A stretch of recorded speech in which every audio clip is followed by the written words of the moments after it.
So during our hiatus, I watched all 4 seasons. Well, I guess 4 seasons, like half a season so far. Yeah. I watched all of Attack on Titan in like a week and a half. And the first season, I think it might have been the first 2 seasons. I watched down here in the basement, and I don't have on demand down here. I just have the smart TV. So I watched it. I've watched the first season on Tubi, and then the second one it didn't have. I don't think so. I watched it on Crunchyroll. So, but it was the subtitles. Yeah. Japanese voice acting is so much better. It was like so much more emotion and aggression and Eren Yeager, like just so aggressive. And I was just like, yeah. But then when I watched the 3rd and 4th season on Adult Swim on demand, and that was just the dubbed. Like Mikasa, I just didn't like her voice. Yeah. She didn't sound like just like this quiet assassin. She just sounded like a fucking angry normal lady. With the friend, the smart kid. Yeah. Because he sounds so wimpy. He is such a wimp. What did he sound like in the, a wimp. Oh, did he? Yeah, he sounded like a wimp. Though, he had a real glow up in the 4th fucking season. Yeah. Like, all of a sudden, he got a dumb haircut, and he's just like a model now. Like, what happened here? Were they all, that was like a 3-year or so time jump.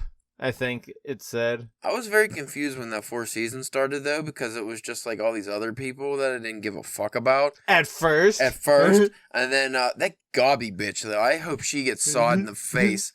I have like 4 episodes, I think, to catch up. Like, I'm caught up on demand to whatever point it was with the dub. Okay, yeah, that's me, yeah. Like we were saying off air, maybe just watch the subtitle because it's like every Sunday episode will drop. Or like Saturday night, Sunday morning. Yeah. So I don't know if I want to wait that long, but that Gobby bitch. See, I was just worried because like it can get very like dialogue heavy, or when it goes into like the explaining the back history and stuff.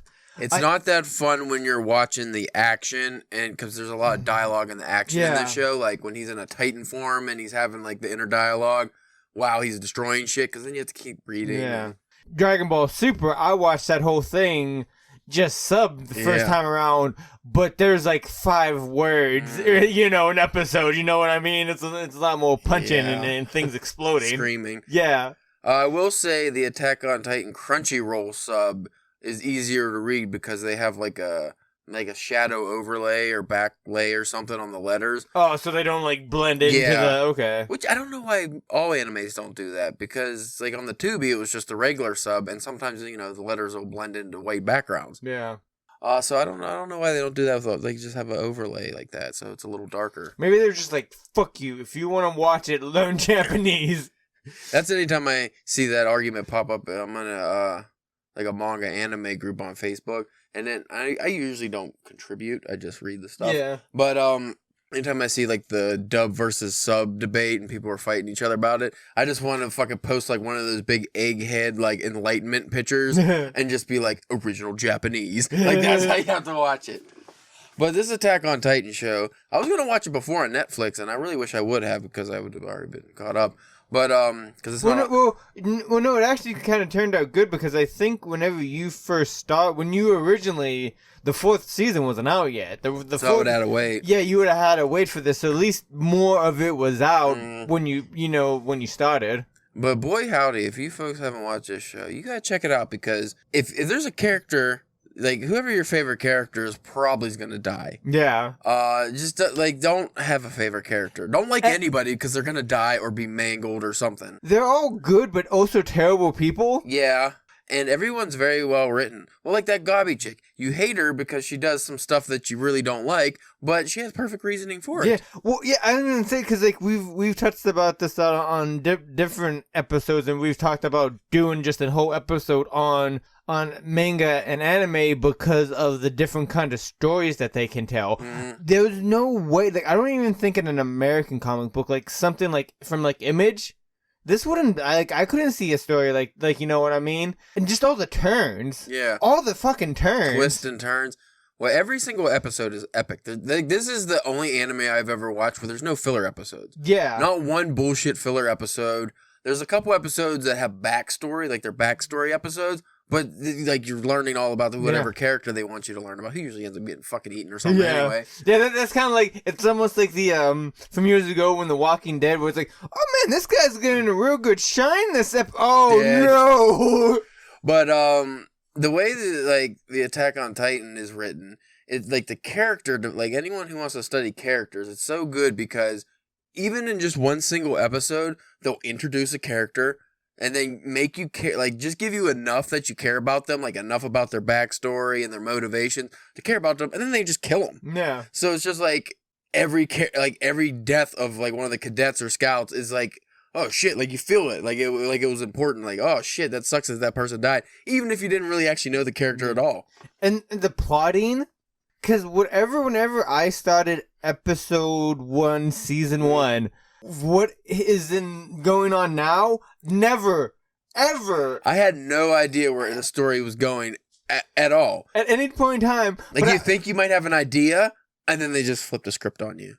But by the 4th season, you're just like, oh, this is what's happening. Well, fuck, I don't even know who to root for now. Well, by that time, you're already trained to just go with it. Yeah. Just go with it. And the thing is, like, it's not like I bring up Dragon Ball again because it's one of the most ones I read, but it's very well known that Toriyama, he was very fly by the pants writer. Nothing in this story is by chance. No, it's all there. It's all like written out before it even everything got has a reason and a purpose, and like so this is definitely. I think this is definitely one of those, like, once it's over. It's over. Rewatch it. Oh, yeah. Check it out again. And then just as you're watching it, and just like, there's that thing, like. Well, I like how this whole time you're rooting for certain people, and then you get to the 4th season, the final season, and then they just kind of flip the script like they might not be the good guys. Yeah. Like, you don't know if they're the good guys. So you're back to square zero. Like, well, what's really happening here? Or just bring up the like, you know, one of the best. I don't know if it's like if you would count it as a theme or what in a story is who is the bad guy, who is the good guy. Like you know what I mean. Whenever you can really blow those lines and. Well, the moral dilemmas that all these characters face, like everyone has a motivation for what they're doing. Yeah. It's not as simple as, oh, this person's evil, they're doing evil things, which you, at the beginning, you think, it's just whoever's controlling these big monsters is probably evil. Like, that's why no, it's not so black and white. Like, everybody has their part, and they're just doing what's good for them. And as, like, it is, and, like, I think, what also makes this, makes it so popular and it's kind of ringing true with people is like in a weird way it has a lot of things that's going on nowadays or for the past like because like how you said everybody has their motivations and like it's from stuff that happens from thousands of years ago well none of these people were around and had nothing like none of it's their fault. Anything that's going on to these characters, it's none of their fault. It's some fuckheads from thousands of years ago. And you have these battle of ideologies that slowly unfolds as the show goes on. And then when you finally are introduced to like the outside world, then you're like, oh, well, now this changes everything because we don't know which ideology is right or wrong, or if either of them are right or wrong. It might just, because now we're at the point where like some of the main characters are talking about peace, like, oh, we wish we could have peace in this world, but we can't because just the way things have unfolded. Yeah. It's like everybody just got a shit hand in this universe. Like everybody just got a shit hand, and there's also monsters that just are terrifying. And the way they run some of them. Oh, man. Like the ones that are like, so creepy. Oh, they're fucking creepy as shit. Anyway, if you folks are looking for a good anime, even if you're not a fan of anime, the storytelling and the writing of this show is so good. And like the themes, just everything. Attack on Titan, I would say, is probably the best anime I've ever watched. I think we might, once the second half comes out and is done with next year, I think we might have to circle back and do like a full, just like spoily episode, like, you know what I mean? And I'm already thinking about getting the mangas. Well, once they get like omnibuses out. I was gonna say, well, this is because you were bitching at me about, you know, and I had no idea. I heard it was, hey, 4th season, the last season. I didn't know that they were gonna break it up or whatever, but that sucks for anyone who wants to get into it. if you're going to be like me and binge watch it and get real excited, just know that the 4th season cuts in half, and the next one, like, it's not going to end until 2022. Yeah. Like February or March or something. So that kind of sucks. At least it's the beginning of the year. At least it's not like summer 2022. Like, well, I had we haven't gotten caught up on the final like last 4 episodes or whatever of this season. So I'm hoping there's like a big cliffhanger or something. I'm sure there is. Oh yeah. And they were talking about doing a movie, but I don't think they're doing the movie now. They're also going to do a live action movie, or they did. I saw some pictures that look real fucking creepy, like giant monsters. But anyway, folks, that's our mini Attack on Titan review, I guess. Yeah. It's not going to be much of an episode. We don't actually have a topic today, so why not? We might circle back to this.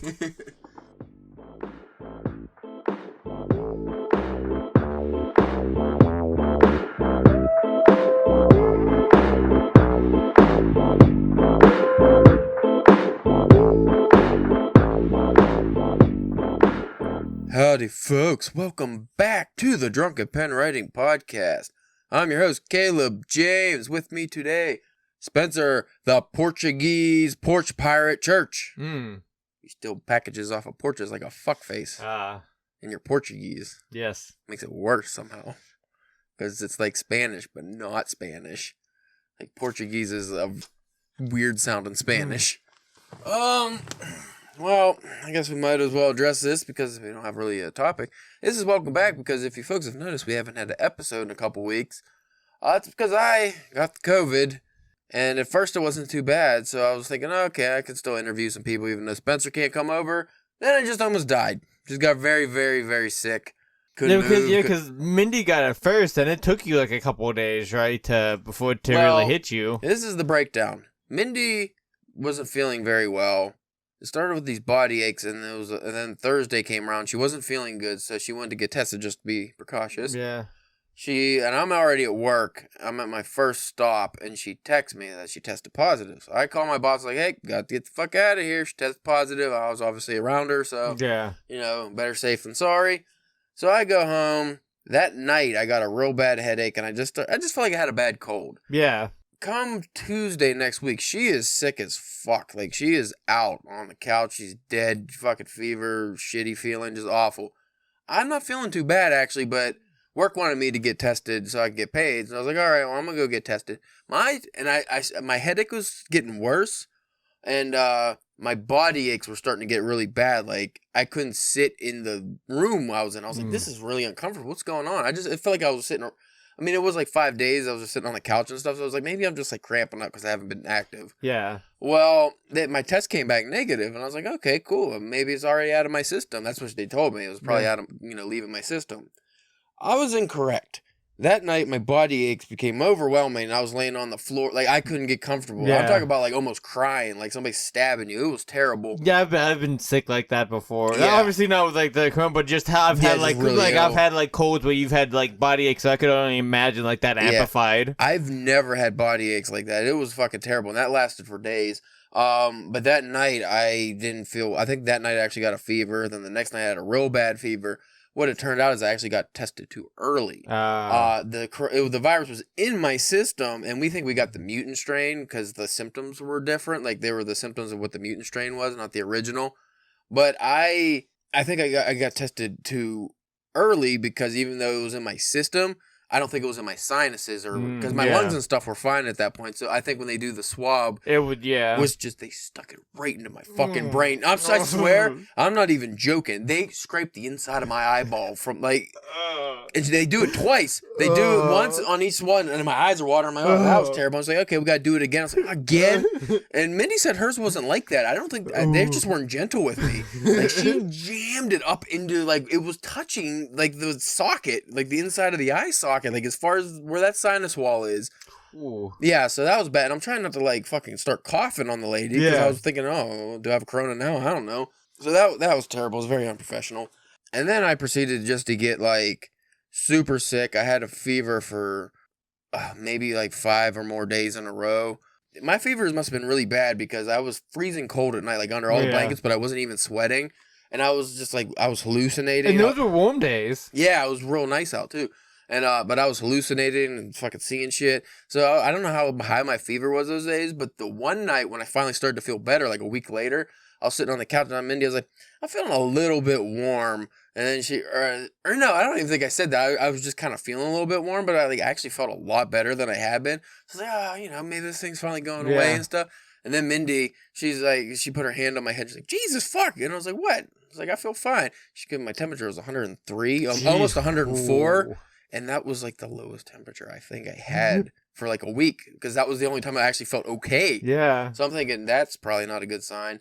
And then the lung thing kicked in. That was the last thing that happened. Was I was actually laying down here, and I was like, all right, I'm starting to feel a little bit okay. I'm just gonna lay down. I still was like sweaty, like all the time, sweaty and fevers and shit. But all of a sudden, I felt like popcorn in my lungs, like just like instantly. I was like, what the fuck? And then fucking out with that. Like I couldn't walk 5 feet without. Even now, I keep getting out of breath a little bit, like at work and stuff. And it's just fucking terrible. But I am finally feeling to the point now where I was like, okay, I think I'm good. Like, I'm still getting, like, weird chills every once in a while. Like, just some weird after effects. Yeah. And I get, like, this brain fog where I can't talk properly sometimes, which I don't like. Like, I'll be at work or something, and I'll be trying to say something to somebody. And I just, like, the word I want to say, I can't get it to come out. You probably got some kind of, like, mild brain damage. That's what I was thinking. Like, from the fevers and hallucinations, yeah. Anyway, needless to say, I didn't get any writing accomplished. Well, I was going to say, that's what you said happened. What I think really happened was that you didn't want to read any more Jerusalem. So you was like, how can I get out of this? The first few, like, because we recorded that IRC episode, which was, I only did the prelude. Yeah, I listened to it. Yeah, and then the next couple days, I was feeling sick, but I could still read and stuff. So I actually did read a couple chapters of it, and I actually started getting into it. I started liking the book, which I was very surprised. You sure that just wasn't the brain fever? Might have been. And then I started getting a little bit of writing done, and I was like, all right, you know what? Maybe the worst of this is behind me, and now I can get some work done. Have a couple extra days. Yeah. Maybe. Well, I was like, well, I'm at least off for another week, so good. I might feel a little shitty, but I can get some stuff. Then that's when it hit me super hard, and nothing. So it turns out that actually the first 5 days was the days I was most productive, and I was barely productive. So anyway, since I was incapacitated, you had plenty of time to do a lot of writing and reading and stuff. So what have you got done? Well, so Mr. Who didn't have COVID?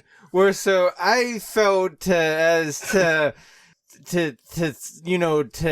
honor for you and Mindy, and to make me feel bad. Yeah, and to consolidate with you guys, I also just laid around and didn't really anything for 2 weeks. I should have had you interviewing people for the podcast. I did. I didn't get anywhere nearly as much as I should have done.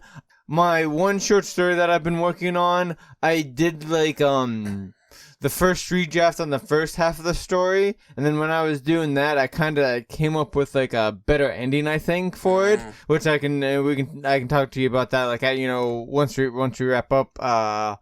So there's that, but also too is just like busyness, just with the holidays and work and stuff, and things like that. My dad just had a birthday, so that those take up time. But one good thing I have made a great deal of progress on is Sleeping Beauties. I was about to say, did you finish Sleeping Beauties? Because you should have. I'm on page 530. Out of like what, 600? 700. I think a couple. You got one more novel to read, and you're good. Not bad, I think. Yeah, that's pretty good. I was around the 300. Like the last time around, I was less than halfway. At least you were doing something. Jerusalem is kind of tough because even when I feel like I'm making progress, I'm like, oh, I'm only 150 pages in, which is not. There's over 1,000 pages left. And those are big. Big page, small print pages. Yeah. When I read that, I'm like, why is this taking so long to get through this chapter? And I realize it's because I'm literally reading a page and a half for what would be a normal book's 1 page. Yeah. Because it's fucking tall and it's cumbersome. The story is getting really interesting because he's changed narration styles every chapter. Some parts I'm like, I don't know if I like that, but other ones it seems cool. Does he go back to other ones, or does he just? I haven't got far enough to see if he makes callbacks to the characters he's introducing. Because every fucking chapter is a different character. Oh. He's just really talking about this town he lived in. He really must fucking like it, I guess, or hate it. I can't tell. It sounds so the novel's very bleak. Like, everyone in it, I'm like, you have the worst lives ever. Which did kind of make me feel better when I'm dying of corona. I'm just like, well, I at least feel good knowing that I don't live in Northampton. Yeah. The boroughs. Because apparently that sucks. I am very fortunate. I'm happy I did not go to the hospital because I was very close, I think. Because, like, there was a couple days there where I was like, I might have to be on, like, an incubator or something. I can't breathe. I can't fucking... Same with Mindy. The one night she was like, I think I might have to go to the hospital. She doesn't have insurance, though, so that probably would have cost a shitload of money because we live in great America where she has a full-time job but actually cannot afford the insurance because they changed it, so... that's a damn shame when you have a full-time job and you still can't afford the insurance. Yeah. Like, that's a shame. That fucking sucks. My insurance isn't very good, so even if I went, I probably still would have to pay a fortune, too. The only bright side I could maybe think about that is, like, the stuff that you would have to do for that is that they would be so expensive that you would hit your deductible. Yeah. Pretty quick, I would think. Probably right away. So, I mean, at least that would be, like, the one silver lining out of it. Like, you'd have that, yes, you'd probably would have whatever your deductible is, but after, you just have that. Fine after that. Hopefully your insurance isn't that shitty that it's... Yeah. And my work did pay for 10 days of me being off. Oh, that's good. I was off for 12, so I had to use personal days for the other 2. It's kind of shitty, but whatever. You obviously don't want to use personal days. Yeah. My boss was like, oh, you just don't, you come back when you're feeling better. And I was like, you're probably not going to pay me. I don't want to use my vacation time for this, so I'll just come back and die for a week, which is what I did this week. It was just super busy and running upstairs and just fucking almost throwing up in my mask over and over again. Because I can't breathe. But I'm on the other side of it now. And it actually made me go back to Mr. John Steinbeck because I was reading a little bit about, because he had the Spanish flu. He was 16 years old. They actually had to remove one of his ribs. Oh, wow. Which fucked him up for the rest of his life, I guess. Like, he was always in pain. And he almost died, like legit died. And he had a great quote of something along, I'm going to paraphrase, but something along the lines of, I felt the angel's wings brush my eyes. I'm like, oh, Jesus. And I was like, I almost know what that feels like, but I didn't. Could you imagine in probably 1918? Somebody taking a rib out? Oh, my God. What do they do? Just dump fucking whiskey down your 16-year-old throat? Like, that had to be terrible. Probably down your throat and in the hole. Like, but that's why I learned that during that time, like, that's why, because you talk about, like, Steinbeck's work and stuff, everything he wrote about, he never really wrote about the Spanish flu. And if you look at work back then, from the 1920s, 30s, and 40s, you never really, like Hemingway, everybody, I'd never read anything that dealt with the Spanish flu. Like, nobody talked about it, even though millions of people died. It's because everyone was so fucking, like, it was such a traumatic experience, nobody like, just worldwide, wanted to talk about it. that nobody wanted to talk about it. They just fucking said, no, just fuck this. So I'm wondering if that's going to happen with the coronavirus. That people are not going to actually write about it. Like, they're not going to put it in their fiction because it's such a traumatic, terrible event. I mean, obviously, it's a lot more treatable now than what the Spanish flu would have been. But, and the word's so different now than it is back then, too. But I mean, honestly, especially after having it, like, I don't want to think about it anymore. Like, I don't want to talk about it. I don't want to read fiction where they're talking about it because it's just like, that's all you hear about. Watch this show because like that I don't watch it, but I see like commercials for that 911 show, and with like the paramedics and first responders and stuff, and they're like going around wearing masks and stuff. Yeah, I think after this is all said and done, nobody's gonna want to talk about mask or corona or isolation or anything. I think you're gonna see in fiction a big influx of adventure stories and people out in the open and lots of stories dealing with like people in parades and like all together. Like, I think that's what people are going to want to focus on. But not a good term, but more like kind of like me, like happier fiction, like like you were saying, adventure and just not so bleak and no apocalyptic shit and pandemic fiction. I don't think any of that stuff's gonna be popular by like next year, the year after. And I don't blame anyone. I wouldn't want to fucking read about that. So, we'll see where that's going. So maybe by the time my novel's done, it'll be a nice adventure story that people will want to read about because they're sick of reading about awfulness or just dealing with awfulness. Here's another subject. I actually wanted to ask this on Twitter, but I just been having a real hard time just even giving a shit about anything because obviously everything was going on. Like, because I could have been on my phone, like, trying to, up the social media stuff. I couldn't do anything. Like, I couldn't focus on anything. It was fucking terrible. I've never felt that bad. But I'll pose this question to you, and maybe I'll ask this on Twitter at some point, I'm feeling, because it's Indie April, apparently. Like Indie author April. my question would be an open-ended question was, as an indie author, do you have aspirations of becoming traditionally published? Now, for us, we would obviously like to, but do you think these indie authors, do you think they still have ambitions of being, like, just in mass, we'll generalize. Do you think these indie, and if you folks actually have an answer to this, feel free to reach out to us. We'll read it on air. But do you actually have ambitions still of becoming traditionally published, or do you think, I think it's one of those now, especially nowadays in the way that the market is and set up. It's one of those things that it would be nice and awesome to get traditionally published by like one of the big like publishers, like, you know what I mean? But it's not a necessary anymore. No. It's not necessary. I mean, just it might be like that lofty goal, like the bucket list goal, but not. It's something you can have checked off on the old resume. Yeah. I got published by like Penguin House, like, you know what I mean, like. But that's not your ultimate goal. You just want to put out your fiction. Yeah, but because then too, if you're doing that, if that's all you're shooting for is to try to get published by one of those guys, you're probably not gonna put out anything. Yeah. It's going to take forever for you to put out anything. That's my big worry, because I'm going to shop my novel around the publishers, get literary agent, do that before I would go the indie route with the novel. But like you said, it might take so long that it's...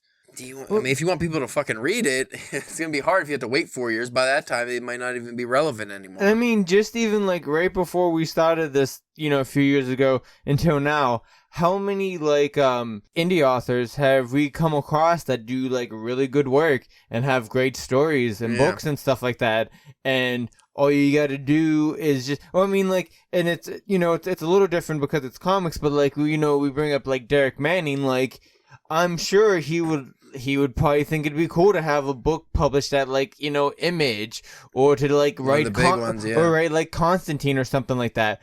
But he's doing the work, and he has it set up now to where he doesn't need that. He has his, through the years, the hard work of the years, he has his fan base, and as long as he's keep on putting out quality work for them to consume, they buy it, and it just seems, and then it just, and it's 100% profit for him too, and it will just naturally grow. Like, I mean, he's about to have a cartoon made from one of his comic book series, like, that's pretty fucking cool.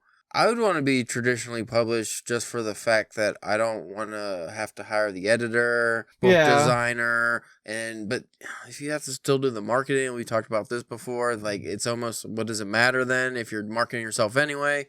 I mean, obviously. And besides, I think it's better if you can get a solid base of fans behind you in the indie market.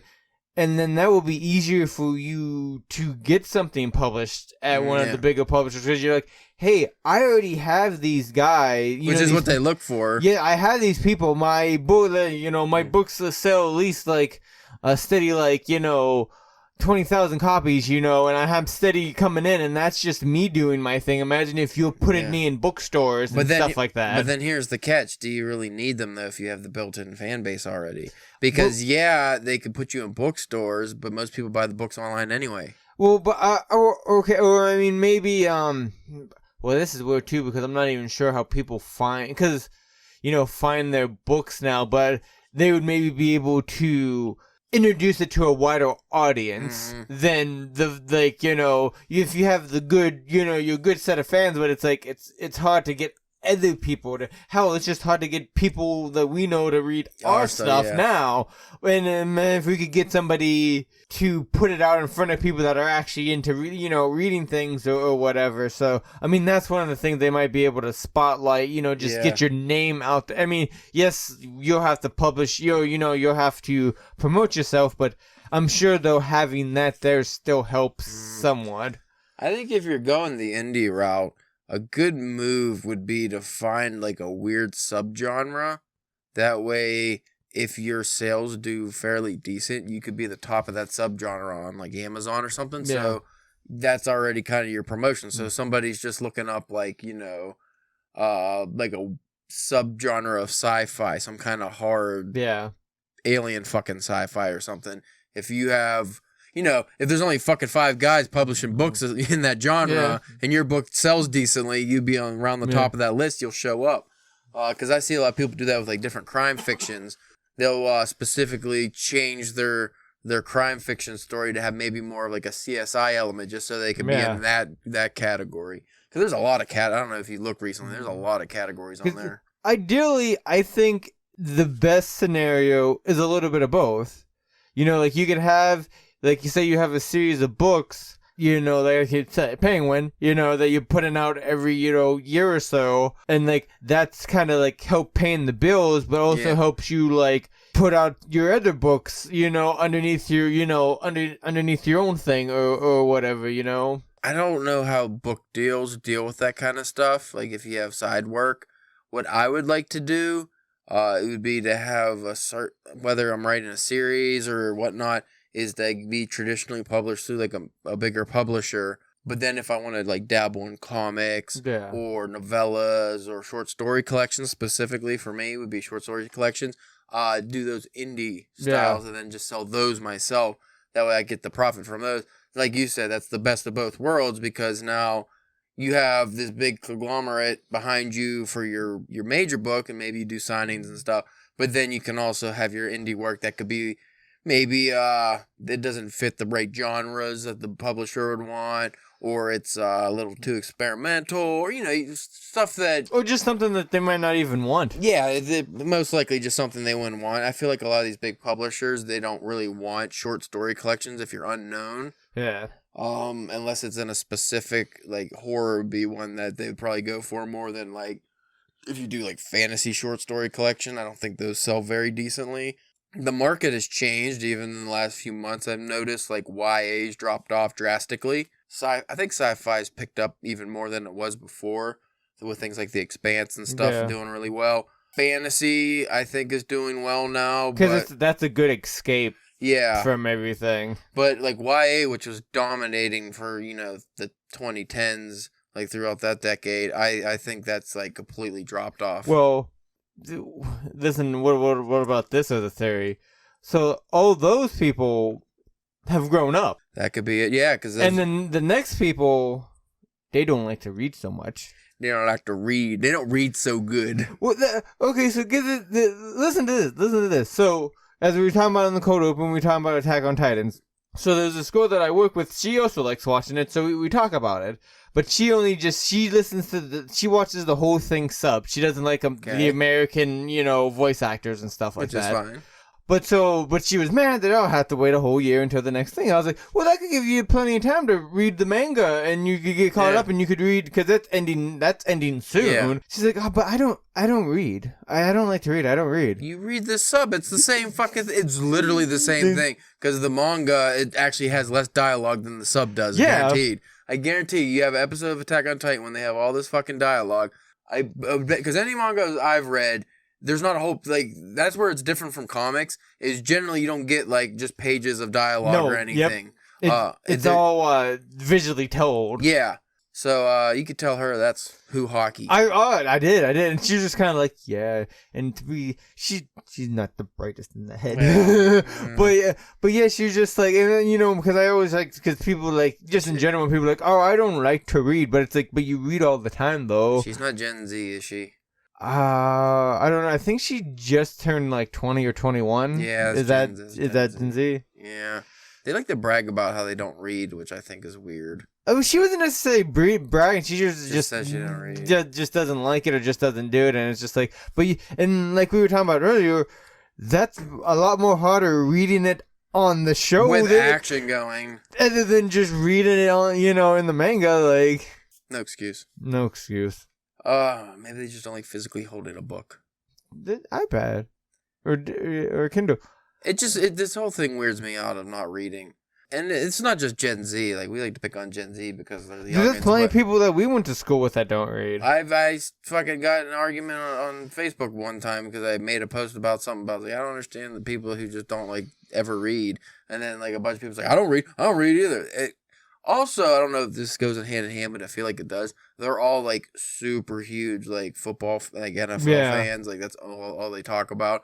So I'm thinking it's like sports fans don't read. Or what they do is that they read their sport articles and their fantasy things, What's and the thing, that kind of stuff. When somebody tells me they don't read, not that they don't like to read, like they just don't read, I just want to be like, well, is that true, or is it just you're not reading like books or fiction? Like, are you reading articles? Are you reading magazines? At least you're reading something, guaranteed.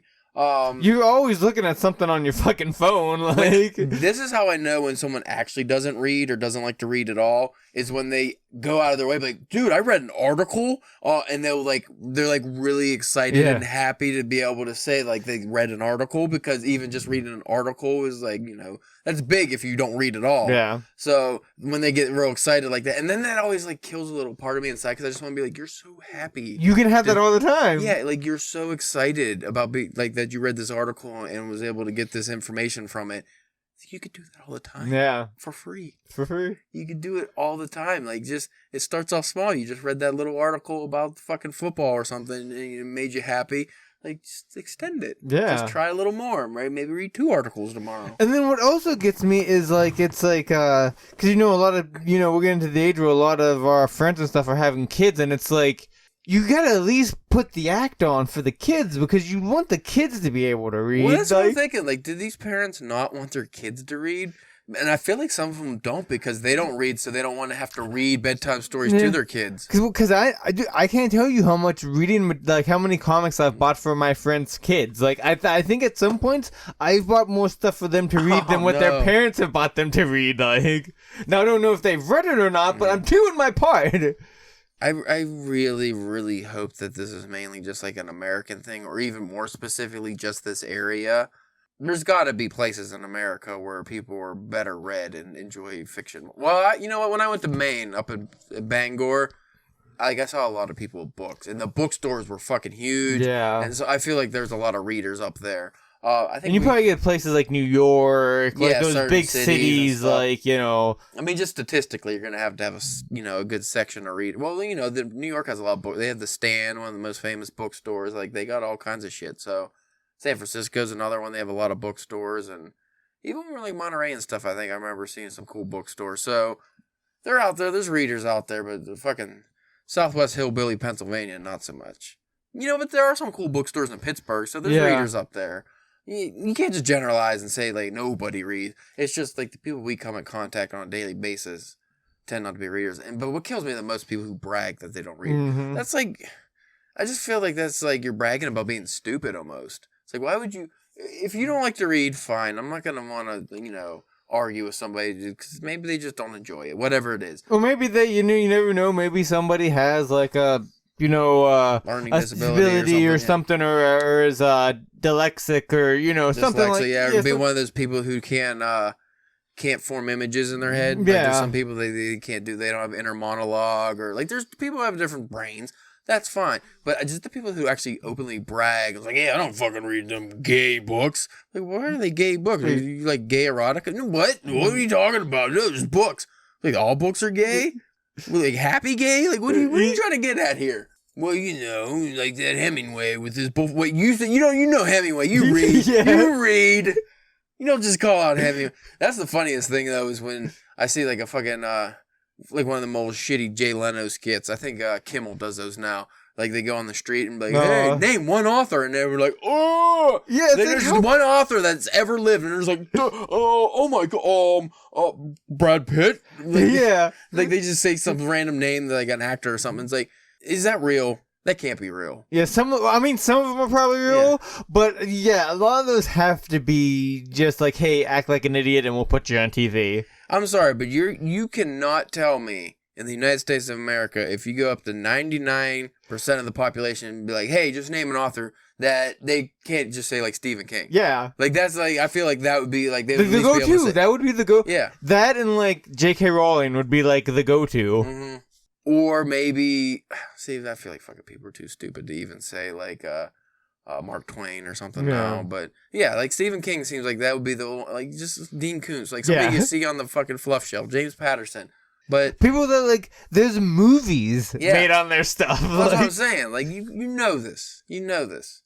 But it's amazing how little brain power people actually give to books, or just the. Well, and that's the thing too. Like, even though the majority of what I read is just fiction, like I'm not reading like histories or biographies about people, but just even reading fiction, like I've gotten smarter from reading it. Like, it you know what I mean? It makes you more intelligent. You know what I always think is interesting? When you come in contact with a person who's like almost 100% nonfiction reader.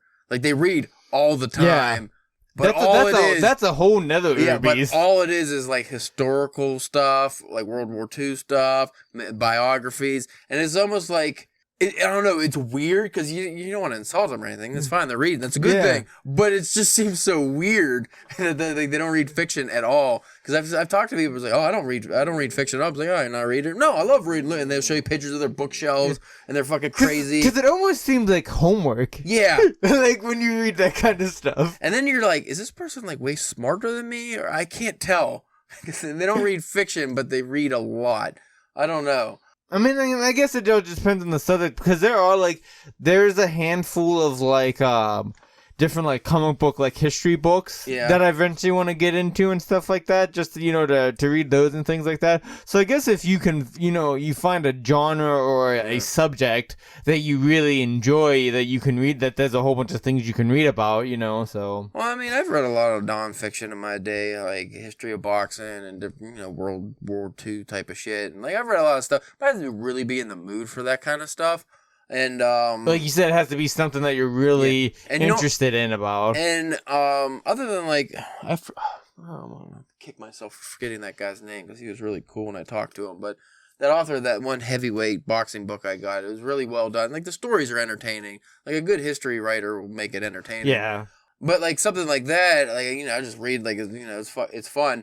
But a lot of like a nonfiction, usually I read while I'm still reading fiction. Yeah. Like I read something else while I'm reading like the nonfiction because they don't blend at all. Like, you don't have to worry about ruining your nonfiction read because like if sometimes or getting confused or whatever. Yeah, they're different enough that it doesn't. Like sometimes if you read two like fiction novels, if they're like too similar or something, you might blend the worlds together or something. But yeah, like I like nonfiction. It's not something I read all the time.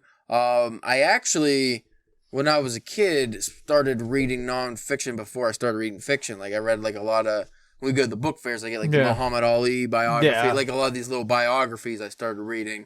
I was probably like fucking 6 years old or something then, but then that got me interested in like actual books and stuff. Because when you're starting off, like my mom read to me, which I was very thankful for. Like she would always read me stories and stuff, and usually even like more adult themed stuff. So I already kind of had a direction in where my fiction enjoyment would come from in the future. But if you don't have anybody to direct you at all, like you're just kind of blind. Yeah. That's really, really difficult if nobody ever introduced you into any kind of fiction or comics or anything. It's like, well, what are you going to like? How do you know? And I think that's why a lot of people, their only introduction is school. Yeah. And that's boring. Because they don't ever get a chance to read just for the enjoyment. They're reading because even if it's fiction, it's homework. Somebody's telling them you have to read that. You have to have those first three chapters read by tomorrow or else. Like, whenever I was in school, every single book we ever had to read, I just would go home and read the whole book that night. And then if we had to do like a book report on it eventually, I would just do it all then. And I always got in trouble. And I thought that was the fucking stupidest thing. Because, like, you want me to read the book, right? Yeah. Like, that's the big thing, is me reading and understanding the book. Well, especially those kind of books, because they're super fucking boring, like the Red Badge of Courage. Yeah. I was like, the only way I'm going to be able to read is if I binge read this all in, one night. And then I would do that. And then, the teacher would be, noticing in school, like, I'm not fucking following along or whatever. And I'm like, why ain't you reading that with us? Or, like, why? It's like, because I'm done with it. I don't have to do this anymore. You finished the whole packet? Yeah, I finished the stupid, useless garbage packet that makes you not have to do work. Yeah, I did that. And then they get mad at you, and I'm like... Because they have to find something else for the next month and a half for you to do. Yeah, fucking Red Badge of Courage doesn't take a month and a half to read. Like, none of those books that we read in school took that long. They just made it that long. Because they wanted to stretch it out so they didn't have to do work. So whenever I watch a show like The Gilmore Girls or something, where they have to read, like, Moby Dick in a week, I'm just like... Well, I mean, that's pretty extreme. Like, no kids are liking Moby Dick. That's why that show is very unrealistic. But, those like super fancy smart kids. But still, I'm just like, see, but like a normal novel in a week, like a Jack London novel, you could read that in a week even if you're a kid. It's not very challenging, and it could be entertaining. But these fucking teachers, they like the Bonds books. Yeah, the James Bond book, like read in like a weekend. Yeah, you read those very fast. So the whole stretching these fucking books out for a month or two, so kids will. And then we always had to watch like a 1940s movie on the book. Yeah. And I'm like, I know there's a newer movie. Like they made 47 Moby Dick movies. You tell me we can't watch a more modern one? I gotta watch the one from I gotta watch the Gregory Peck one or something. Like that's the newest one we get. That big ass fucking VHS tape they would pull out. I'm like, where'd you get this tape, man? Is this from the library? The big bubble screen TV that's on the stand. It's like, we don't got DVDs. That gets weird from like classroom to classroom because there's only like 3 in the whole school. And then to make things even more bizarre, I remember like multiple years in like 7th, 8th grade, we watched Lord of the Rings, which is a long fucking trilogy of movies. And we watched them, and I'm just like, how come we never got to read these books or even do like a abridged version of these books? Like, it just didn't make any sense. But all I remember, that's the only thing I remember is the Red Badge of Courage because it was so fucking boring. Because what they could do, they could pop the movie in for 3.5 hours, shut off the light, and then pour bourbon into the coffee in the back of the classroom. That's exactly what it was. It was fucking hog shit. Yeah. Do you remember reading any good book? The only good book I read was in high school. We read Grapes of Wrath. Yeah. But they fucking made it so boring because it was a packet for every chapter, and I didn't even remember enjoying it. And see, the thing that I think I remember reading the most... Beowulf, yeah. You're talking about that. And that was like a shitty packet, like... Probably an abridged version. Yeah, because anytime we would like maybe touch on Poe or Mark Twain or something, and I would get the spark of like, ooh, this might be entertaining, they would fucking just like... gloss over it super fast. Like we would do the rat mask of the Red Death or whatever. It'd be like, oh, that sounds fucking rad. And then they would like talk about it for one class period, and then we would just be okay, folks, let's go to the next thing. And then they'd pull out some other Civil War book. What was another bullshit? Hatchet. I remember that one. We had like 50 packets on it. Like, this kid's lost in the fucking Canadian wilderness. Sounds like it could be interesting. Is that like he was in a plane crash or something like that? Yeah. And what else did they? Yeah, we also made us watch a fucking shitty movie about it. Shitty movie from 1952. Like, I don't know. I think we did The Outsiders, too, which, again, that sounded like that should have been something that was entertaining. I couldn't tell you what The Outsiders is about because we watched a shitty movie, and then that's so boring. And that's what's stuck in your head now. Yeah. Even like The Grapes of Wrath, I really want to go back, because Steinbeck's like my favorite author. I really want to go back and reread that as an adult, because I haven't read it since I was in high school. But they just made me... hate it so much that I didn't read classic literature for like 10 years after that, because other than like Edgar Allan Poe, I didn't read really classic literature until I probably started hitting my late 20s, right? Yeah. Because I was in my early 20s and I worked at Walmart, and that's when I was reading like Edgar Allan Poe stuff, but I couldn't read. Like, I would read a little bit here and there, but I couldn't like just sit and read. Yeah, because sink your teeth into it. Because I would always have these flashbacks, these fucking packets. Like, why did we have to? And they were thick too, and they were so stupid. This fucking school system sucks. Is that Ruckus? I don't know. Somebody sneaking down here? Oh, yeah, it's probably telling us to go. Well, my fucking laptop's about to die anyway, so. So if you folks are happy to have us back, tell us. Or not, I don't know. If you leave, why'd you come back? Why did you come back? We were enjoying the silence. We will be doing more IRC in the future. If I can ever get a hold of Ash, I don't know exactly what happened to him. He went to Colorado. And he texted me like once since he was there, but I think I don't know, man. He like disappeared in the woods or something. We'll find out, I guess. I don't know. I'll find out. I don't know. Because he said he wasn't going to read Jerusalem at all on his vacation. Well, yeah, I don't know how long his vacation was, but I don't know if he got on a plane or not, but you can't take that on a plane. They wouldn't be able to take off. No. We also got like a bunch of submissions, and people reached out to us, and I wasn't able to get to them because of sick, being ill. So, but this week I'm going to be posting stuff and catching up on all that. So look out for, new fiction and stuff on the site, drunkenpenwriting.com. You can hit us up on Twitter at Drunk Pen Writing, Instagram, Facebook, Drunken Pen Writing. And it really sucks because like I was motivate right before this happened. Like I was on a big, nice upswing. Yeah, because really motivated. We started the weekly writing sessions again and stuff like that. Fucking interviews we were setting up. Like, I was doing all kinds of podcasts. Was doing good. Everything was up and up and up, and I was excited. It was really getting just about to get into writing my novel, finishing the outline, and just completely derailed. Like I feel like I missed all of March. Like I don't know how long I was fucking out, but it just feels like it was like all March. You figure what it was like almost 3 weeks. Yeah, so yeah. And so April maybe will be better. It sucks if it's not. We'll hate to see what happens if it's not. I don't know where else I can go. But up. Of course, we'll be busy because if folks don't know, I'm getting married next month. I'll be going on a honeymoon, and there will be some downtime for that, but we'll have some episodes for you. I won't skip that stuff. So anyway, thanks for listening, and hopefully everything goes better for the rest of forever. And everybody. Yeah, if COVID can't kill us, I don't know what else will. Maybe nuclear bomb or something. Not down here in this basement. We're safe. Behind that curtain, we're safe. Yeah. We just look, everything's in a desolate wasteland right around the square. Yeah. Like, everything's gone, but here we are in the studio. It's like, well, might as well keep recording. I like to think in the nuke scenario that I'll just turn into a caustic cess like a human cockroach and be fine. Yeah, I don't think you're going to be like Gregor Samsa. I think you'll be more like that guy from RoboCop that got the sludge dumped on him and got a little gross. Yeah. I think that's your future. You're not going to be Gregor Samsa cockroach man. You'll be the reverse. You'll be like a fucking happy cockroach slowly turns into Spencer. No! Like a cockroach wakes up to Spencer and it's just like, oh, god damn it. That'd be very jarring. My life was so good before. If you were a fucking cockroach being able to climb up walls and ceilings, and then you woke up as a hairy, old 30-year-old guy. Like, be something that's so hard to kill, and then you just did this weak piece of shit. It's like, damn, this is fucking terrible. Ew, I don't even like eating dung anymore.